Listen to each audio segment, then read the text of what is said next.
Hi! Second test అయితే దిగ్విజయంగా అయితే మనం గెలిచామండి. అది 106 పరుగుల తేడా అయితే గెలిచాం.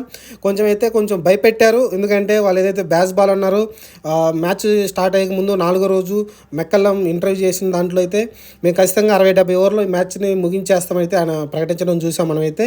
అదేవిధంగా అయితే వాళ్ళ అప్రోచ్ కూడా ఉంది. క్రాలీ కావచ్చు, లేకుంటే రహమత్ కావచ్చు, రెహాన్ కావచ్చు, ఇద్దరు కూడా చాలా కాన్ఫిడెంట్‌గా అయితే ఆడడం చూసాం. కానీ అక్షర్ పటేల్ ఒక మంచి బాలేజ్ తోటి అయితే ఎల్బీడబ్ల్యూ చేశాడు రహాన్ అయితే. ఆ తర్వాత మళ్ళీ ఓలీ పోపు కూడా మళ్ళీ స్విచ్ ఇట్ కొడుతున్నాడు, అలానే స్వీప్ షాట్లు మంచిగా కొడుతున్నాడు. అంతా నడుస్తున్న టైంలో అయితే అందరూ ఓవరాల్గా చిన్న చిన్న పార్ట్నర్షిప్లు వచ్చి అయితే పోయినాయి తప్ప లాస్ట్లో కొంచెం భయపెట్టింది మనల్ని హార్డ్లీ, అలానే ఫోక్స్. వీళ్ళిద్దరైతే మళ్ళీ కొంచెం నిలబడి ఆడే ప్రయత్నం అయితే చేశారు.